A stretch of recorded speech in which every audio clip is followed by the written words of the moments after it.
Great, over to you, Bridgie. Thanks, Ali. Good morning, and I'd like to welcome everyone here this morning. My name is Bridget Carmody, and I'm the coordinator of the Cork Traveller Women's Network. We are a community development project and working on travellers' rights based in Cork City. I am also an activist within my own community, and a lot of this work is based on accommodation rights. I work with individual families and also sit on a host of local and national traveller accommodation committees. Today's launch is organised by the Southwest Regional Traveller Accommodation Working Group. Our group is made up of Cork Traveller Women's Network, Cork Traveller Visibility Group, East Cork Travellers, Travellers of North Cork, West Cork Travellers, and Kerry Traveller Health and Community Development Project. We work to build a new strategic response to traveller accommodation crisis by calling for change at a high level and proposing new solutions. Over a year ago, we launched a research report on traveller hidden homelessness in the Southwest. At that launch, government ministers assured us that things would improve for travellers and that the plans were in place to deal with traveller homelessness. Working on the ground, we do not believe that things have changed for travellers. In fact, we believe that things have gotten worse. The one-size-fits-all approach to homelessness is not working, and we are calling on the government to take action. Today, we are launching a position paper summarising blocks in the system that lead travellers to become homeless and makes it so much harder for them to get out of homelessness. We are also outlining the key steps to bring for real change. With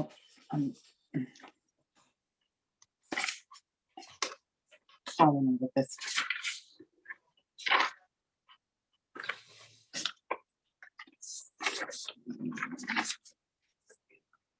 Yeah. In the time working as a traveller activist, I've personally filled filing cabinets full of research reports on travellers. I've seen action plans come and go without action, and follow-up plans without the plan. We've seen accommodation promises made to traveller families being broken. With no action, no change.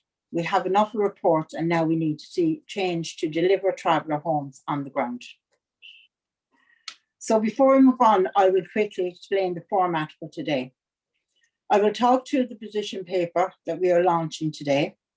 We will hear from 3 traveller activists working in different areas in Cork and Kerry about how they see firsthand the impact of homelessness on traveller families today. Then we have Peter McVerry, who will officially launch and comment on the position paper. There will be a short opportunity for short questions and answers at the end.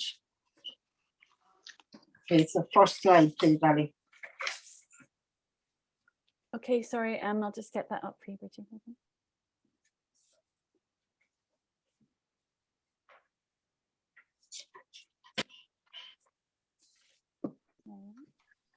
Shall I move on one?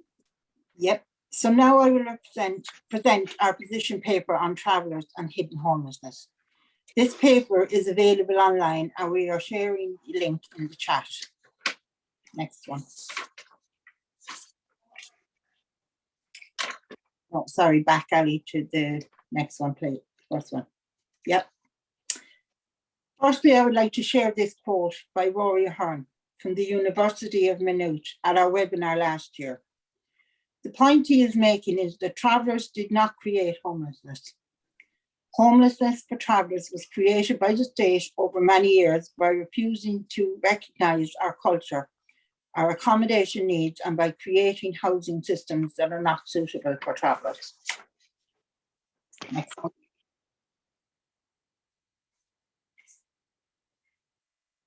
It doesn't have to be this way.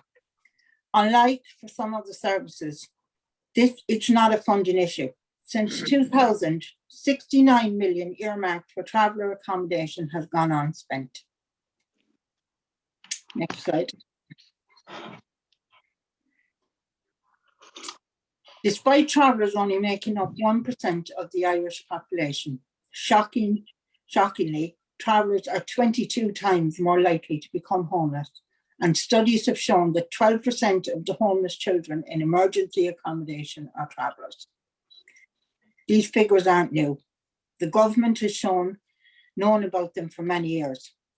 Shocking as these figures are, they are an undercount of the true picture, which is very, very much more serious. The next one. We see traveller families who have no home, living in caravans in relatives' yards, sleeping in camper vans, doubling up in houses as guests and relatives, sleeping in couches and in box rooms, doubling up in overcrowded halting sites with no facilities or on the roadside. These people are not counted as part of the homeless figures. These people are the hidden homeless. Every week across Cork and Kerry, our organisations are hearing from families stuck in these situations like this. These families have very limited options. They can't register as homeless and sometimes can't even register for social houses if they are living in the back of relatives for fear of being evicted. If they can register for social housing, the waiting lists are so very long for limited stock of houses. More than often, the only supports they are offered is housing assistance payment or HAP, where they must find rented property. We know that private rented property is in short supply and that travellers experiencing discrimination when trying to find private rented homes. Next one. Irish homeless figures do not count people who live in overcrowded accommodation, live in caravans in relatives' yards, are stuck couch surfing, live in caravans hidden in unofficial halting sites. These travellers are the hidden homeless.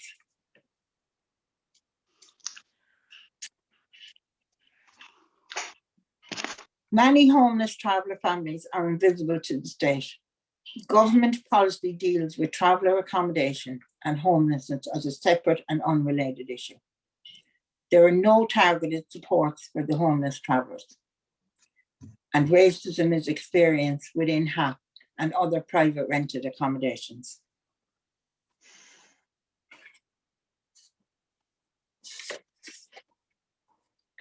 Other causes are local authorities have failed to build adequate accommodation. Housing applications practice that disadvantage travellers. For example, choice-based letting system, which is CBL. This is a computer-based system where applicants can bid for local authority properties. This is not accessible to anyone who does not have a computer or access to the internet or computer. List culling. We come across families who have been removed from the social housing list without their knowledge due to administration reasons. Internal bias of the local authority staff. Sadly, the reality for many travellers is being treated with less respect from many service providers. This can be addressed with anti-racism training. Local authorities are evicting people into homelessness. This affects travellers who are camped in unauthorised sites, who can be evicted by the same authority that is responsible for housing them. We are calling for the following actions to be made at government level. Establish a national action plan to address traveller homelessness. This is an immediate action that needs to be taken. Unhide the hidden homelessness. We are calling on the government to use the ESOS definition of homelessness and use an ethnic identifier to make sure that all travellers experience homelessness have their needs recognised and met.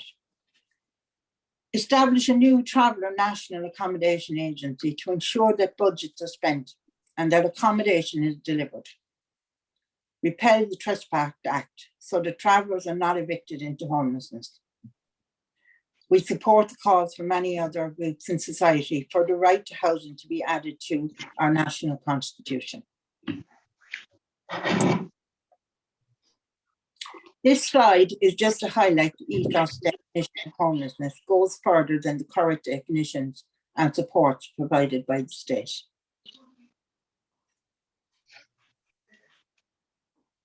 So we are calling for action and for the government to implement our recommendations and bring about real change for traveller families who are stuck in homelessness. And now I would like to introduce 3 traveller activists. Firstly, Marguerite O'Driscoll is a traveller community health worker with Travellers in North Cork. She is chair of the Travellers in North Cork Accommodation Working Group and part of the regional Traveller Accommodation Working Group. Margarita, would you like to tell us a bit about travellers' experience of homelessness and the crisis in North Cork? Yes, thank you very much for inviting me to speak this morning. My name is Marguerite O'Driscoll. I'm a Traveller Community Health Worker with Travellers in North Cork and also a member of the Traveller community in Mallow. My experiences of homelessness has been both personal and professional. But on a personal level, I was homeless with my daughter for nearly 12 months. I was sleeping on people's sofas and I also was sleeping in my car. And at the time, local authorities told me that I wasn't a priority. My daughter, bear in mind, was still in primary school at the time. I was suffering with my mental health and yet we were still not a priority. I managed to get private rented accommodation under the HAP system, but 7 years on, we are still living in insecure accommodation, worrying constantly that the landlord will sell up and we will be homeless yet again. In my work, I deal with travellers every day who have difficulties in accessing homes. For example, some women are forced to leave their family home due to a conflict or maybe domestic violence. And due to the lack of refuge and hostel space for families, people are being forced into homelessness. To my knowledge, our area has no available emergency accommodation units for families. Other families are forgotten about, spending years in emergency hotel accommodation, miles from their children's schools, family supports, local services, often sharing 1 or 2 small rooms without access to cooking facilities and space for their children to play and grow. The local authority introduced the choice-based letting system in Cork County Council, but many travellers feel that it is not transparent enough. You don't know where you are on the waiting list and what priority statuses you have. Many travellers have complained that they cannot access CBL due to literacy problems and are embarrassed to go into the local authorities' offices to get help. The situation of overcrowding in many traveller homes has become unsustainable. Families are forced to put caravans in their gardens and yards to accommodate their adult children, many of whom are married with families of their own. This causes huge tension, in part due to fear of the local authority evicting them and risking the tenancy of the parents. And there is still overcrowding in the home, as everyone still needs to use they're using the same bathrooms, and this is causing high energy bills to provide heating and power to the caravans. The level of homelessness and overcrowding is also impacting on people's health and mental health, on children's education and development, and also any chances of employment. There is no planned development of new traveller accommodation in North Cork, despite money being available from the government. New traveller accommodation bills have been left out of the development plan, and no planned response of traveller homelessness has been agreed by the local authorities in our area. The solutions we have would be we urgently need a task force on traveller homelessness in our area. It is evident that the LTACC, our local traveller accommodation consultative committee, is not delivering for travellers who have been made homeless. Travellers deserve safe homes where families can be secure, our children can grow up and fulfill their potential. But right now, the scale of traveller homelessness in Cork and Kerry is far greater than is captured in official statistics. If local authorities are not even acknowledging the true extent of homelessness in our community, the cycle of poverty will never be broken, and our children will never know what it means to grow up feeling safe and included as part of the wider community, with the same hopes and desires for the future as anybody else. Thank you. You're muted, Bridgie. Sorry about that. Thank you, Margarita. No problem. Next, we have John O'Sullivan. John is a Traveller community development worker and activist from the Cork Traveller Visibility Group. John has been involved in his work for the past 15 years, working with Traveller men and families around discrimination, health, accommodation, education and employment. Okay, John. So, hi everyone, my name is John O'Sullivan. I'd like to thank you for inviting me here today to speak. As Bridgie was saying there, I've been working in Cork for the past 15 years, and homelessness has become a key issue over those 15 years for members of the community. You know, traditionally travellers would have been able to move caravans around to different parts of the city, from growing up to different parts. And as time went on, legislation became stronger and stronger, and it had a detrimental impact on travellers and where they could live and where they could be nomadic, and the impact that has led to homelessness in the community, failures to deliver traveller accommodation. The last new unit of traveller accommodation that was built in Cork City was in 1990. We've had 2 replacement sites in the interim. That there's been a lack of delivery of traveller accommodation, and there's a fallout from that lack of traveller accommodation delivery, and there's overcrowding on the sites in the city. There's a lack of estate management plans on the traveller accommodation on local authority service sites in the city.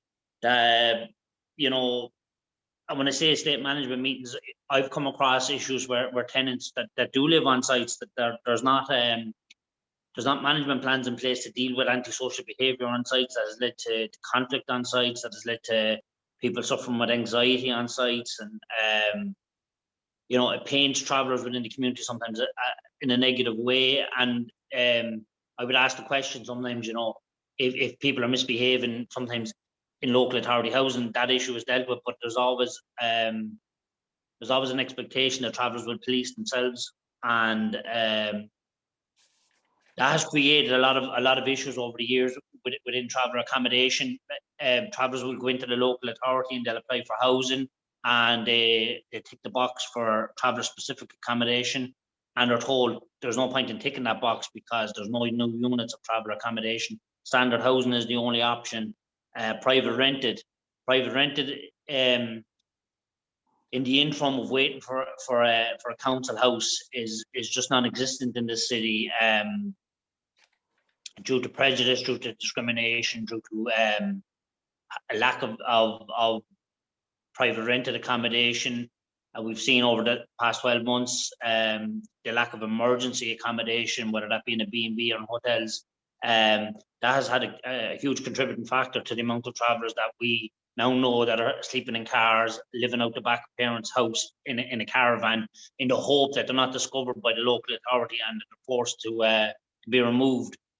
People are constantly living in that fear of being discovered by their landlords, whether they'll be asked to leave if they're identified as a traveller. So that internalized oppression has had a huge impact on people's physical and mental health, and the lack of traveller accommodation as a whole has created widespread homelessness within the community. We've also come across issues of staff turnover within the local authorities, been a big issue in the delivery of traveller accommodation. In the past 5 years, there's been staff coming and going within local authorities, and then traveller accommodation plans, the progress on traveller accommodation plans sometimes get dropped in the middle, and it's left for the new housing officials to come in and take up the slack, and sometimes it just doesn't get delivered on. So the accountability is not there. and I go back to the Traveller Accommodation Act in 1998, it needs to be abolished. From what I've seen, it just needs to be abolished. The way that LTACCs are set up, the minutes from those meetings don't go on to full housing SPCs. The minute they sometimes feel like a talking shop. Being a traveller representative and a member of the community myself, sometimes we're in those committees and we feel, even though we have a voice and we're representing the community, the impact is not being felt on the other side because of the way the structures of the traveller accommodation plan are set up. And you have issues where politicians are going around during elections, and they're anti-traveller campaigning, and they're protecting constituent votes within an area because it's it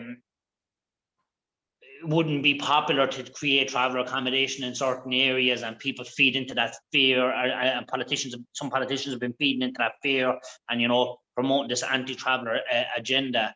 And there's a lack of alternatives to traveller accommodation as well.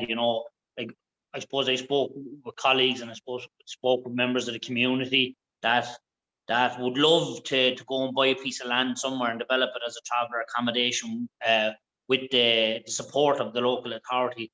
But within planning law in Ireland, there doesn't seem to be an appetite to develop such an avenue or an alternative to delivering traveller accommodation. It's left in the hands of the local authority, and 9 times out of 10, it's left to be unfulfilled, and that need is very, very evident at the moment within the community, and the amount of people that are homeless. And it's no wonder that the mental health is so big of an issue in the community, and that suicide is such an issue.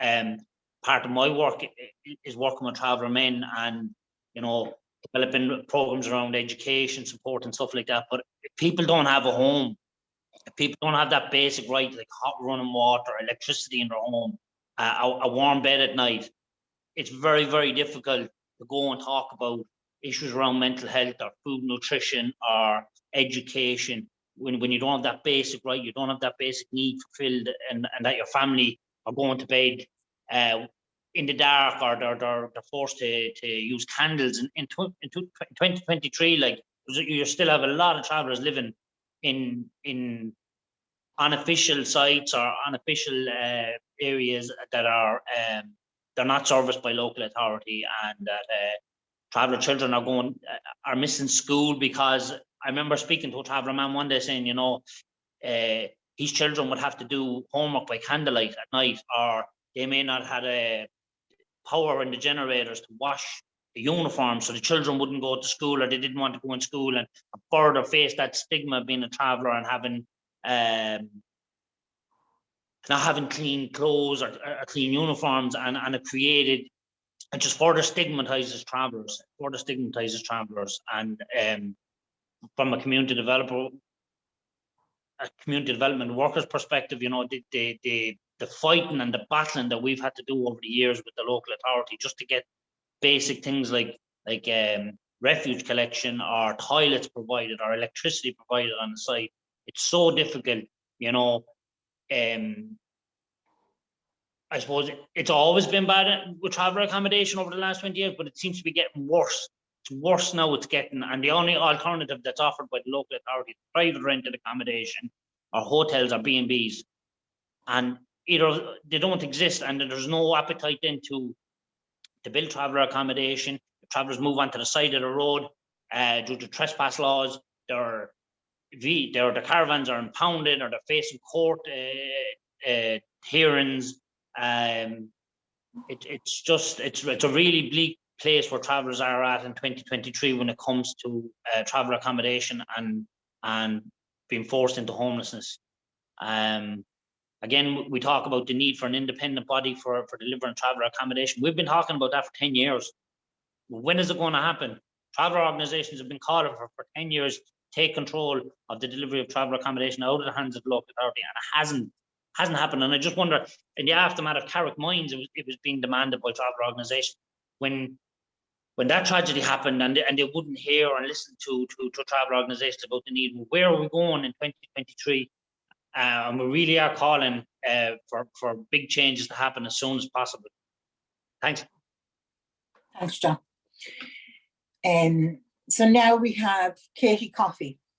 Katie is a long-standing activist with Kerry Traveller Health and Community Development Project. Katie represents residents on a Killarney housing site at a local traveller accommodation committee, as well as working as a traveller access officer in MTU in Tralee. Katie, can you talk to us a little bit about traveller accommodation crisis in Kerry? Thank you, Bridget. Thanks everyone for having me here today. It's a pleasure. I've been all my life in a site.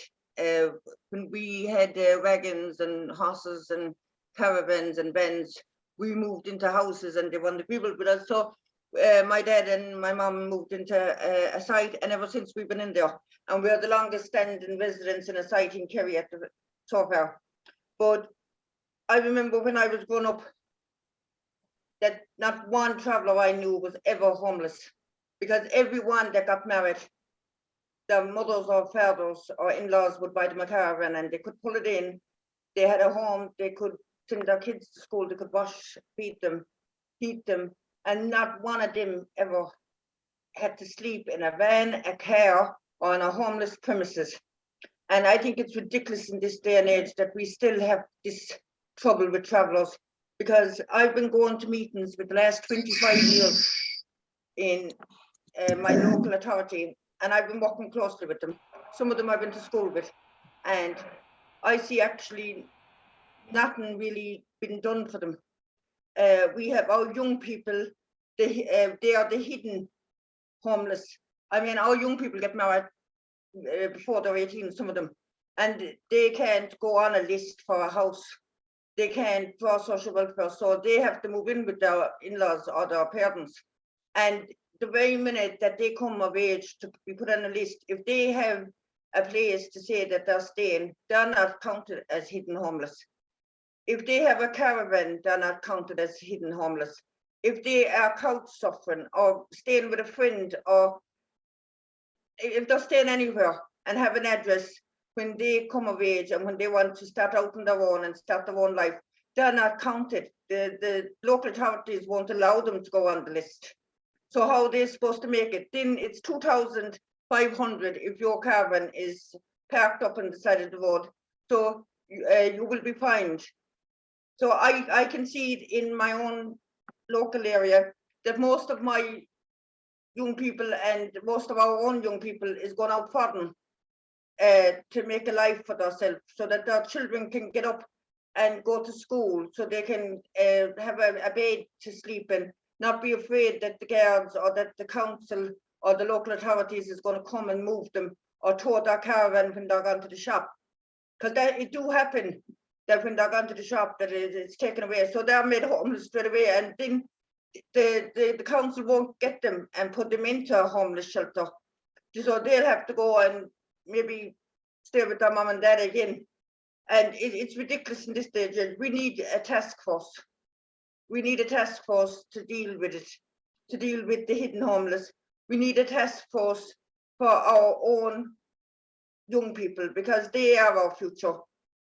And I've been fighting a long time for our sites to be renovated and to be done, because I remember, as John was just talking there about Caroline, every site in Kerry failed the safety test.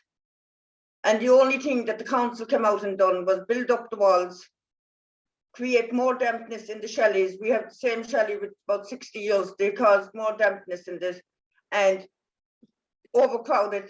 They overcrowded each one of the bays because they won't leave a caravan in there. They want, if a person get married, if their son or daughter get married, they won't let them move in. So where are they supposed to go? They can't go to the homeless because it's already crowded. So they have no choice but to sleep anywhere they can get.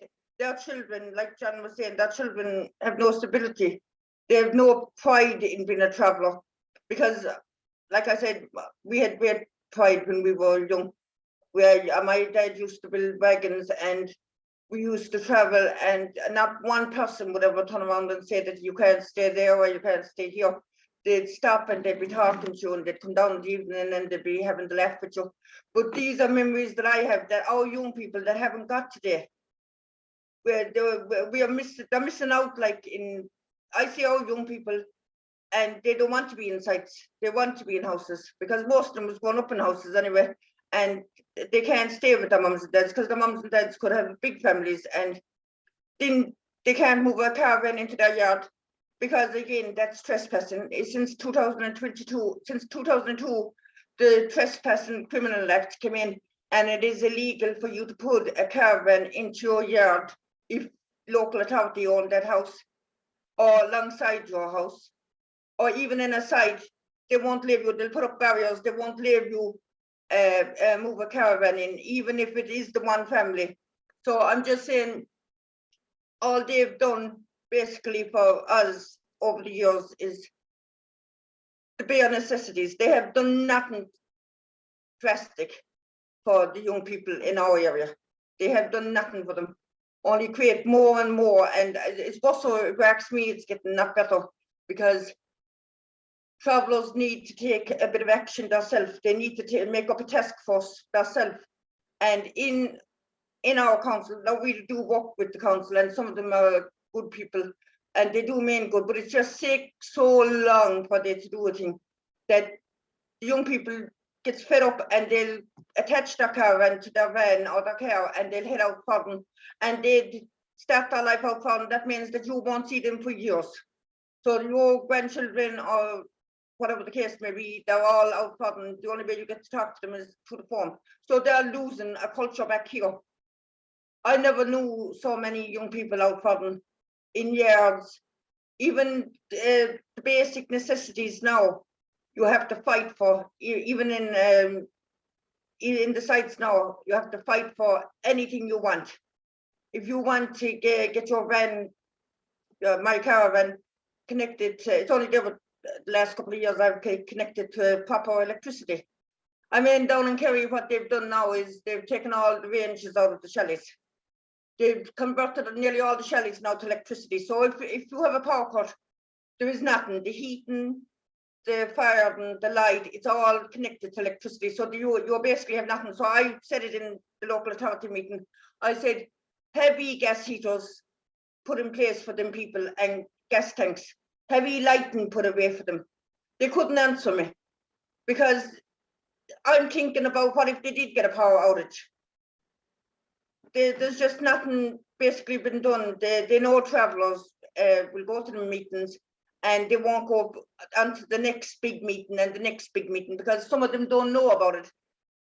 But I just think that there's not enough done for the travellers.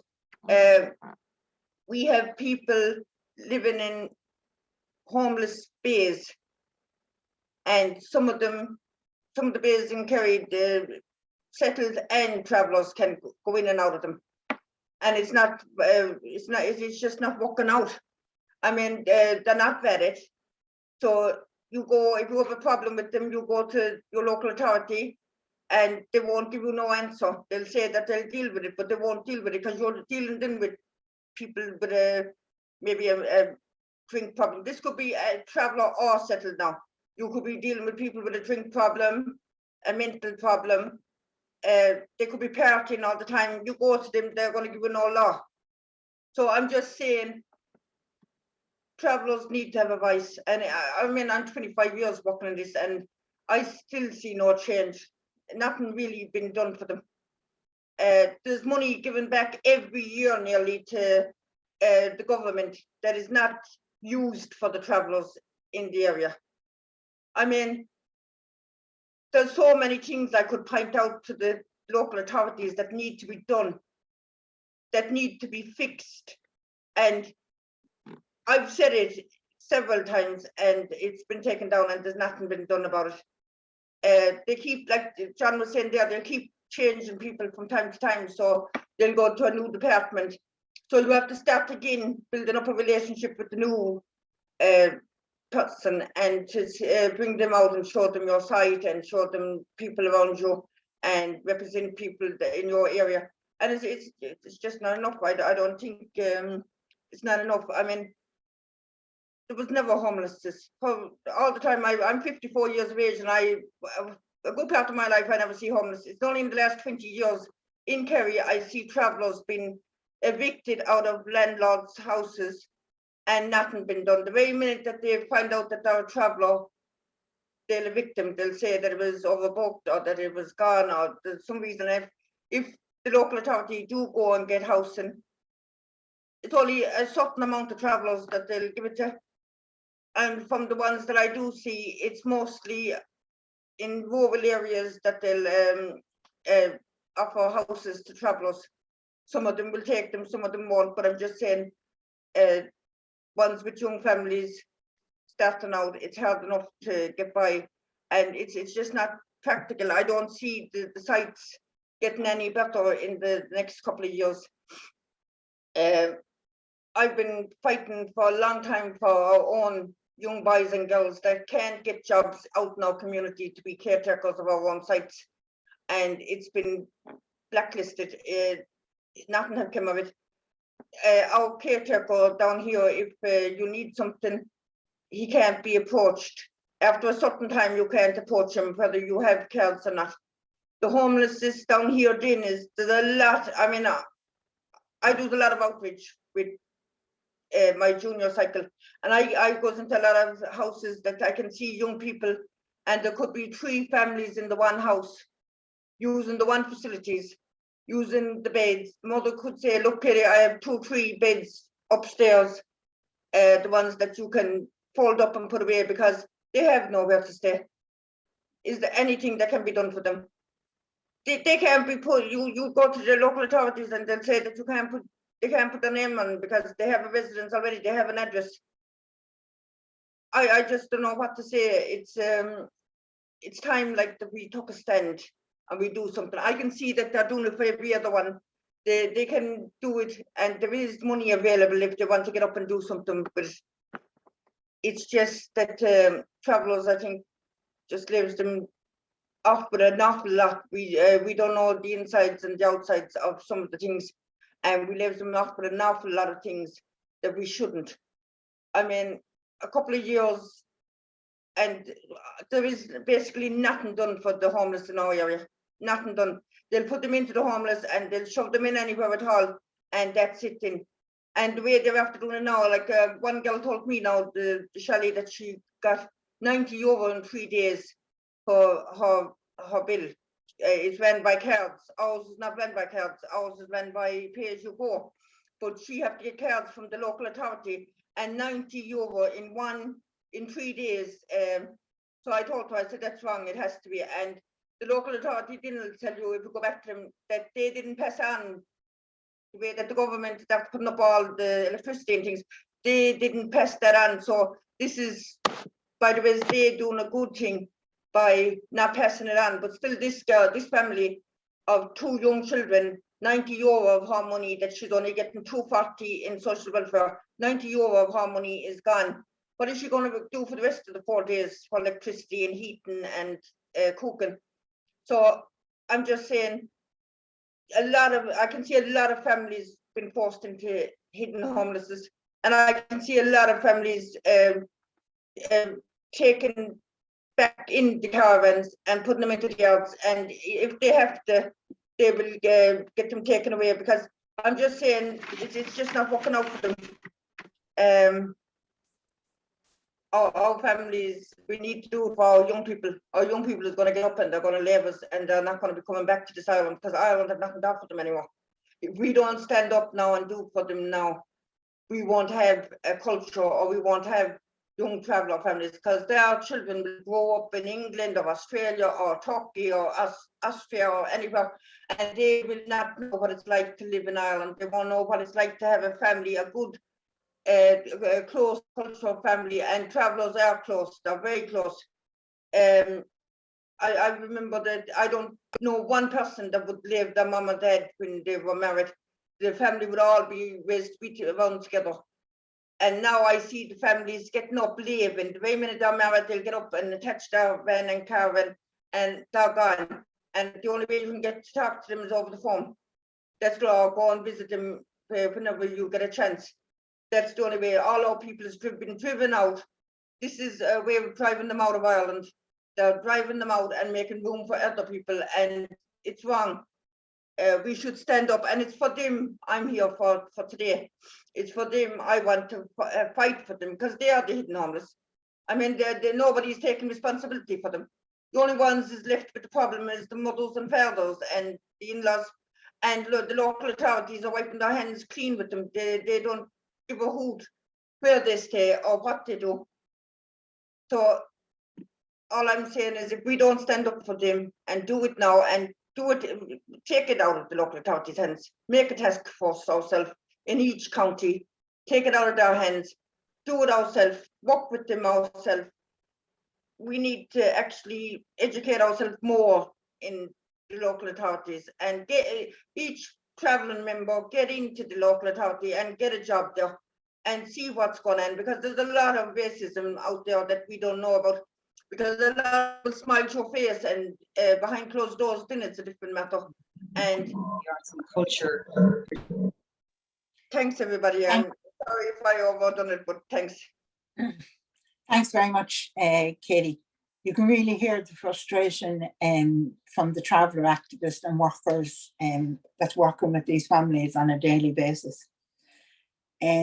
So last up, we are delighted to have Father Peter McFerry to join us today. Father McFerry is a long-term social activist about housing and homelessness, and also an ally around traveller accommodation needs. He has set up the Father McFerry Trust, one of the country's largest organisations responding to homelessness. And I'll now hand you over to Father Peter McFerry to officially launch a position paper and comment on it. Just invite you to unmute, Father McFerry. Yeah. You're on mute. Yeah, I'll just send you a little note to do that. Yeah. Yep. Okay. Thank you very much for inviting me to launch this report. This report has the two characteristics of every good report. One is it's short, and two is it's very comprehensive. So delighted to do that. Everything has been said already, so it's going to be very hard for me to say something that isn't repeating what somebody else has already said, but I'll try. There are some similarities between traveller homelessness and general homelessness. You know, in the general homeless, we have a registered 11,600 approximately people registered as homeless. But the actual number is twice or three times that. Most homelessness, as with travellers, is hidden. The official figures don't count people who are sofa surfing. They don't count people in certain hostels which are not funded by the state. They do not include women or children who are in domestic refuges and can't go home. They do not include 5,000 asylum seekers who have been given permission to stay in Ireland but cannot leave the direct provision centres because they can't find accommodation.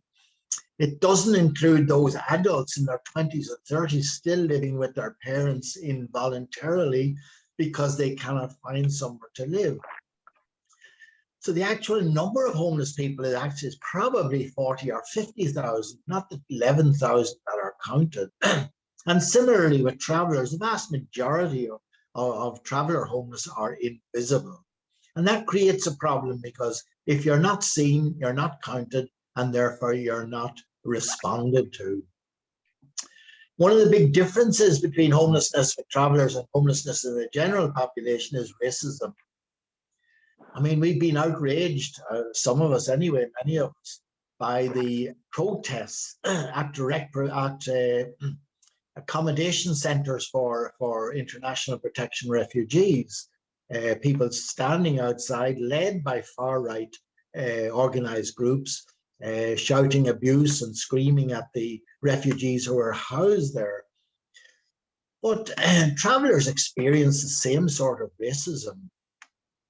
If the local council tries to allocate some land or even a house for a travellers or for a travelling family, there'll be huge community opposition. There'll be protests outside.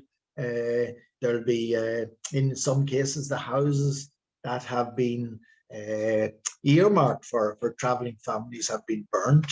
So there is huge racism, which affects the homelessness and the solutions to homelessness for housing people. In Dublin, we have a lot of hostels in Dublin.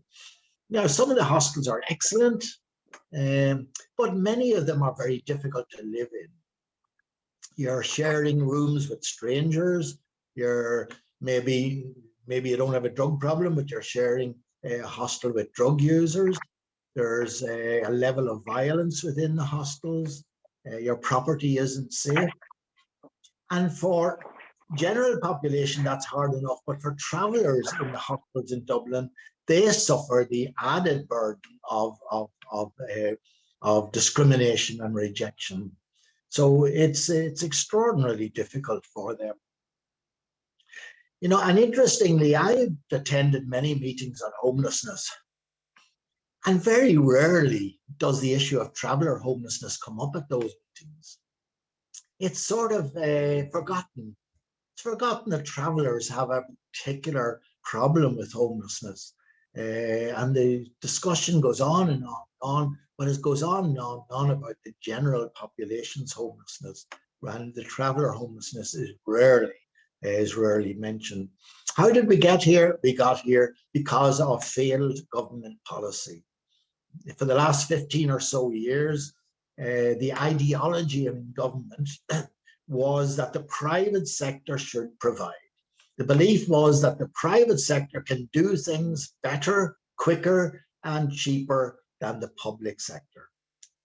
And that may very well be true building motorways, but it's not true of providing basic rights for people.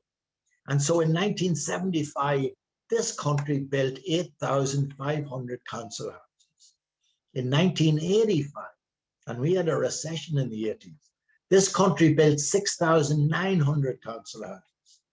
And in 2015, this country built 75 council houses. And that's the problem. They stopped building council housing and tried to push everybody into the private rented sector. And that didn't work, and it couldn't work. And because the demand for private rented accommodation outstrips supply, the rents have gone through the roof. And of course, travellers face the added burden of discrimination.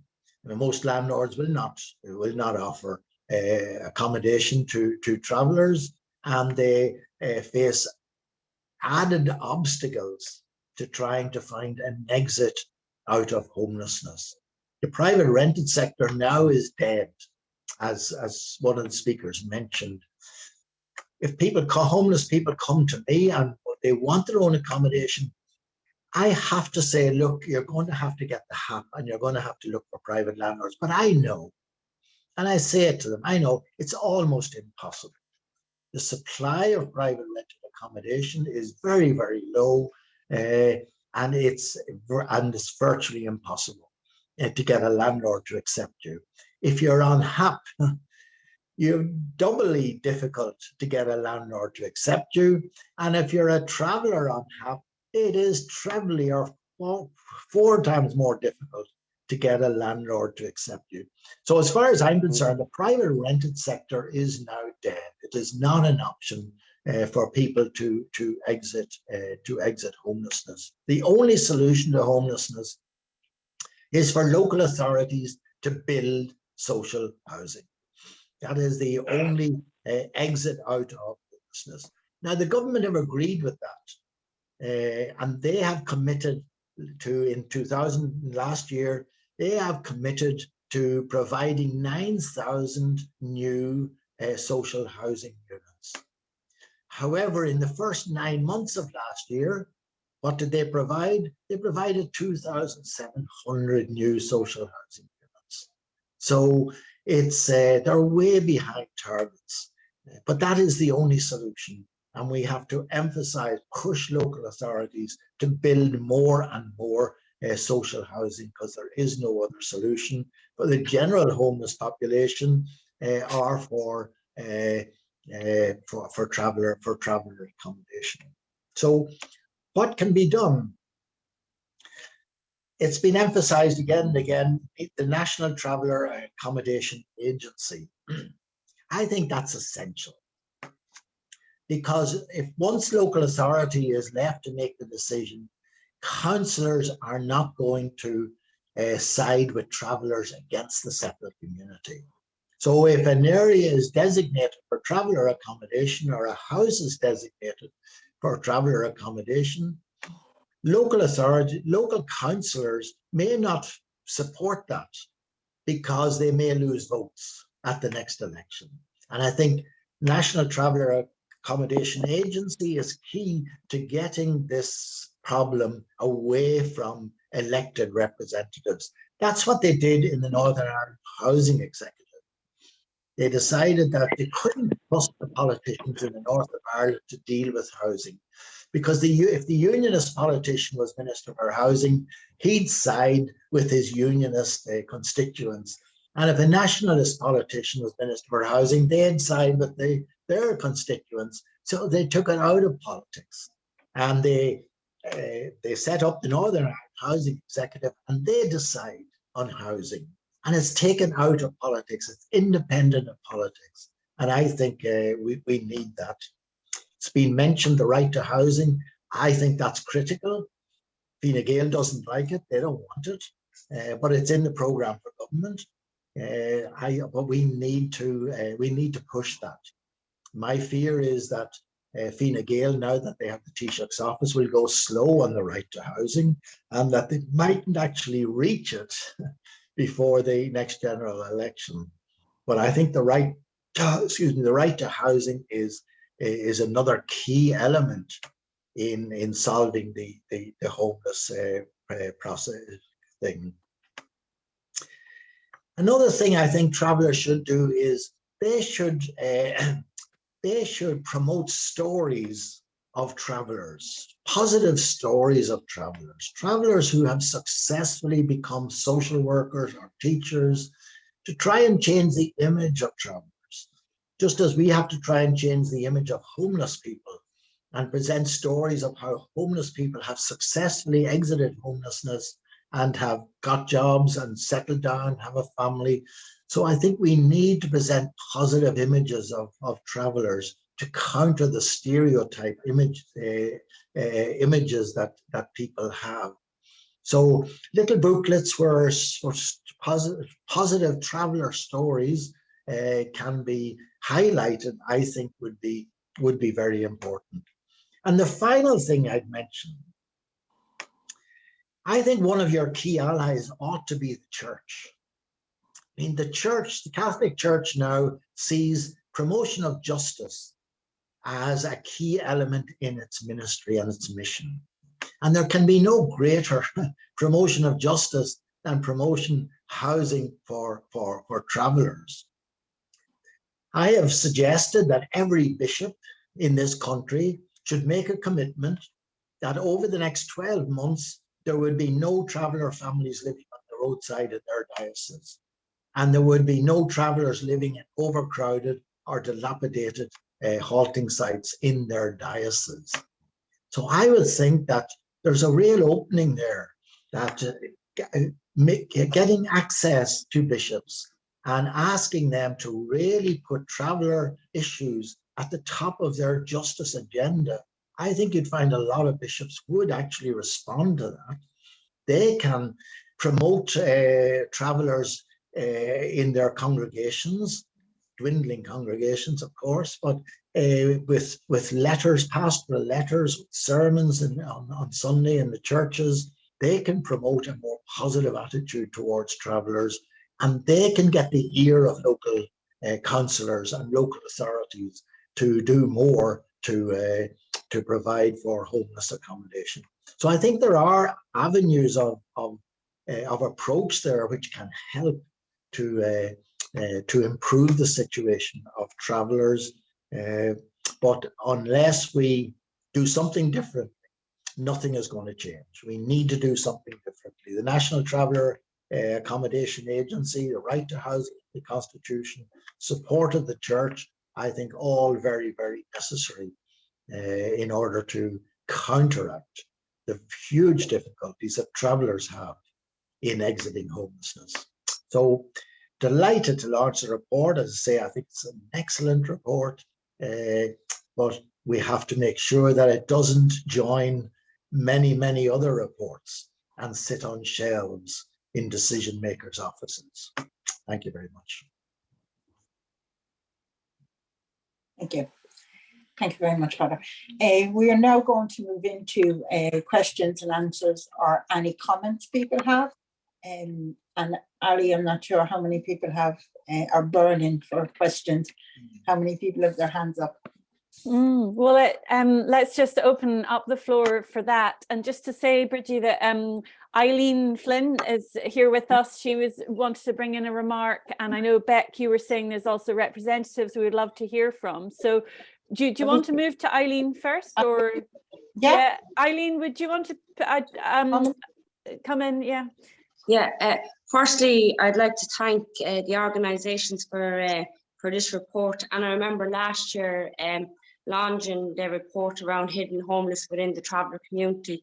And I agree with every word that was said here this morning, but unfortunately, it's not new, you know, to say that, like, in one sense, I agree 100% along with Peter McFerry, I think 100% right, but what we're not trying to do is make traveller community fake settle people. So I think we need to look at repealing the trespass legislation for travellers. So travellers who choose to live on the side of the road is a lifetime choice for many a traveller, because, you know, even we're so narrow-minded as a society where we think a home is just a house. So we really need to get that message that a home for many people is trailers.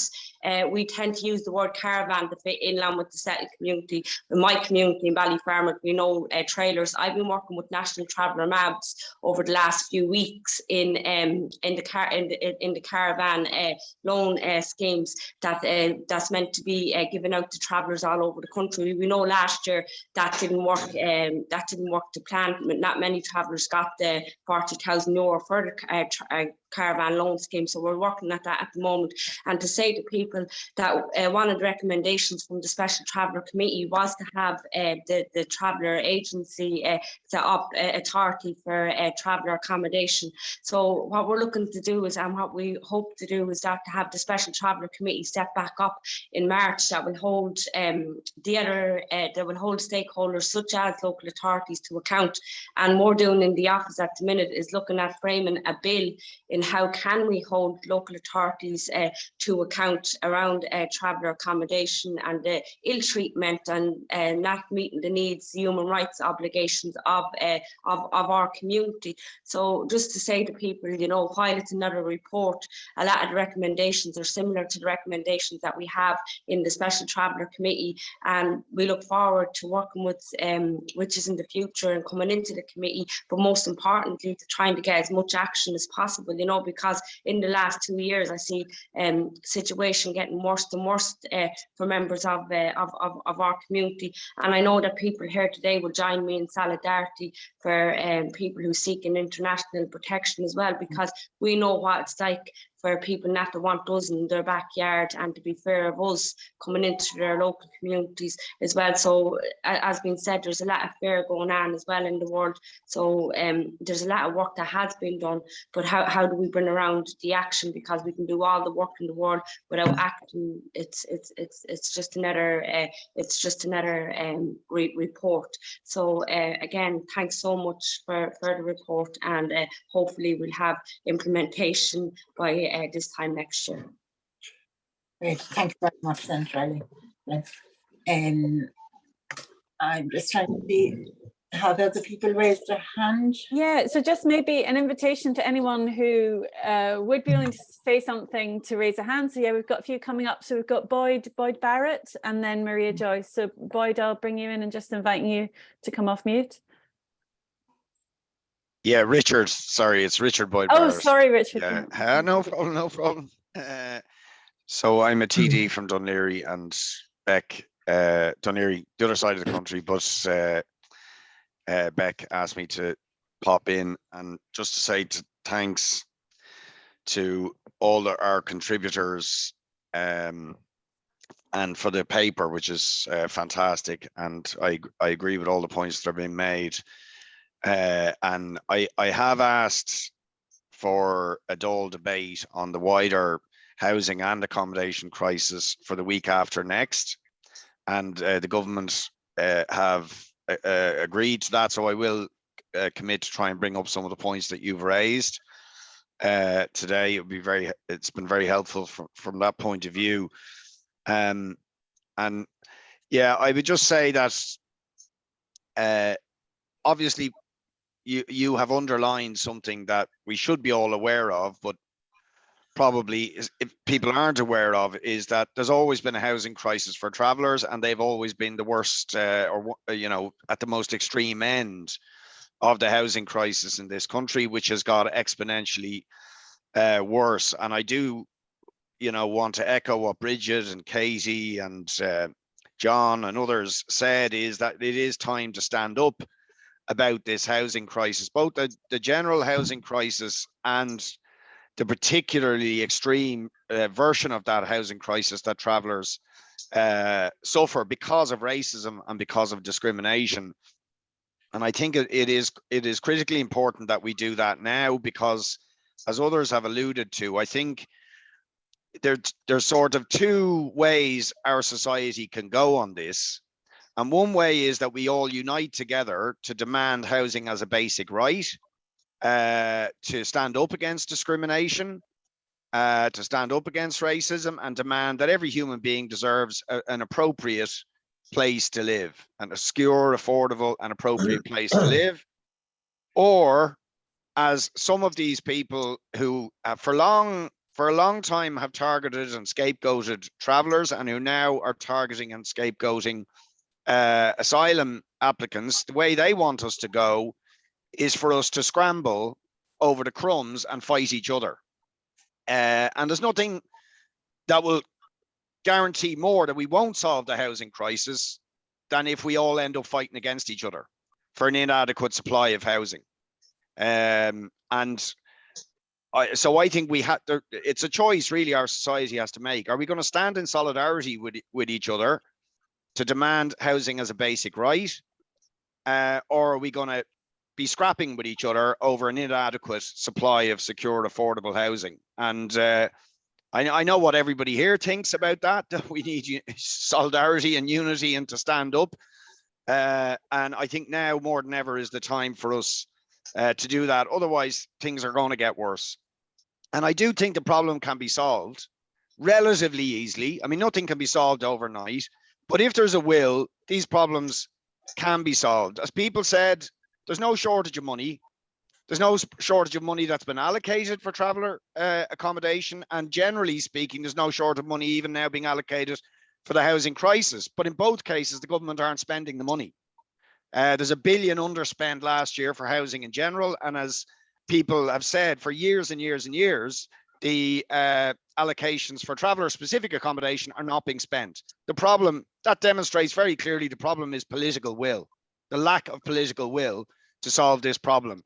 So we have to really develop a movement that is going to put unbearable pressure on the government to address the traveller accommodation crisis and to address the wider housing crisis. And I do absolutely believe we could do it.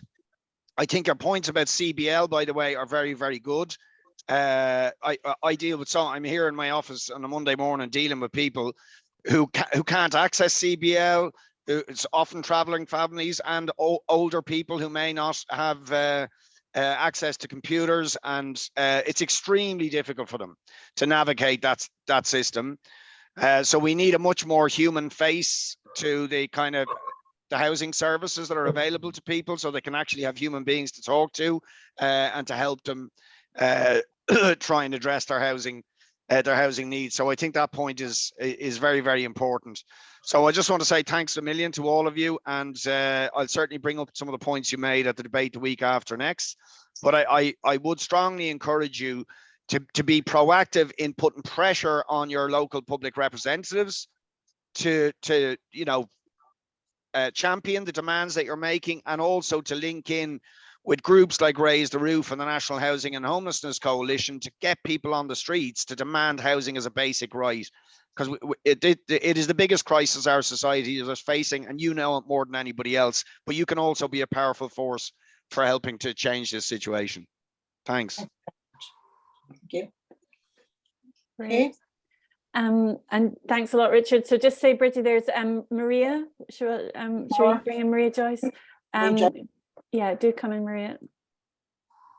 Okay, thanks very much. And can I just say, first of all, really well done to all the speakers this morning, and particularly those at local level, in relation to the very distinct experience of the crisis, overall crisis in terms of traveller accommodation, and particularly honing in on the issue of homelessness and hidden homelessness in particular, and the very kind of lived impact of that in the everyday lives of travellers. So well done, and also, I mean, I hate to be saying well done on a good paper. It is a really good paper, but the issue that it's on, we should be long past having to produce those kind of papers at any level in relation to traveller accommodation, the crisis in it, and now the issue of homelessness and the hidden homelessness. Travellers have for decades at this stage engaged with local authorities in relation to sorry, I'm after my broadband is just about to kick off, so I just need to sorry about that. I mean, travellers have been engaging for decades now with local authorities in relation to the accommodation needs at local level right across the country. And I mean, we're here this morning talking about Cork and Kerry and the focus on it in terms of the particular homelessness that's in and the hidden homelessness. But I mean, they'll be the first to recognise that that's just a reflection of the issue right across the country. And too many travellers are living, too many traveller women and too many traveller children are living in crisis accommodation, substandard accommodation, lack of provision around traveller specific, which has, you know, impacted in the way it's impacting on the issues of homelessness. Local authorities are the biggest block and barrier to the implementation of traveller accommodation, despite the decades-long engagement by traveller organisations and travellers at local levels engaging with them under policy and legislation designed by the state. So the Traveller Accommodation Act, making provision around the local traveller accommodation consultative committees, and no accountability, absolutely no accountability. Local authorities fail to deliver on traveller accommodation, fail to develop traveller accommodation, new build, and the pressure that's been put on the state to actually hold local authorities to account and take the provision of traveller accommodation out of their remit when they're refusing to deliver on it, has been astronomical. And I agree very much with a lot of what you've said, Richard. But I mean, that level of engagement that has taken place by travellers with the state at local and national level has been phenomenal, and is a huge amount of time and effort without the resources at local traveller accommodation, local traveller organisation level, in terms of it, because of the continued failure by the state to implement their own policy and legislation in relation to the provision of traveller accommodation. So well done again to all. And I mean, like everyone else has said, you know, we have the reports, we have too many of them, both at official state level and at organisational levels, with so little implementation because local authorities are such a barrier and block to that implementation. And that's where we need to try and see account at national government level in relation to holding local authorities to account. And the last point I would just make then as well is that for too long it's been acceptable Budgets and funding is not an issue. As a matter of fact, we've seen in the chat comments and everywhere else, the level of funding that goes on spent year on year in relation to travellers, millions upon millions of unspent funding, which would not be acceptable in any other area where you have the chronic shortage of delivery, the absolute substandard of the accommodation that families and people have to live in, and the overall lack of delivery in the area, and which has created this whole massive problem of hidden homelessness. And Peter, I thought your words on, spaces that you're engaging in relation to homelessness, so little is being said in relation to the traveller experience of homelessness. And it's like it's not an issue, or like it's invisible in some ways, despite the fact of the lived reality of so many. I'm going to stop there because we could all go on all day about this, but I just think I agree with everyone in terms of, there's time for action. It's long past, and we just need to find ways of keeping pressure on those points to try and make it happen. Thanks very much, Rick. Okay, I can see people are starting to leave, so I'd say people are under pressure for time. So maybe we'll finish up, will we? So to finish, we believe traveller homelessness is a national government issue and should be treated as it. The current system is not working for travellers. In this case, one size does not fit all. We believe the targeted supports are needed to bring an end to traveller homelessness. We've sent our position paper to all political parties asking for a written response, and we are waiting this. So if anyone here wants to follow up, we will be delighted. We have 5 key asks, but the urgent call is for a national action plan to be created to address traveller homelessness. The action needs to happen at a local level too. We are launching an online petition, and we are sharing the link in the comments, with the support of Uplift, to call on the county and city managers in the southwest to urgently set up a task group to address traveller homelessness, addressing the many barriers that we face. I would call on all our allies to sign and share that petition. I would like to take this opportunity to thank St. Stephen's Green Trust for their continued support and for everyone attending. Particularly, I'd like to thank Senator Eileen Flynn and TD Richard Boy Barrett, and if I have missed any other elected representatives, thank you. My final words are, I hope that will stay with people today are that travellers have seen enough reports. There has been report after report with very little action. We are calling on allies in the government or outside of it to support us to make much needed change to happen for the traveller community. And thank you all very much.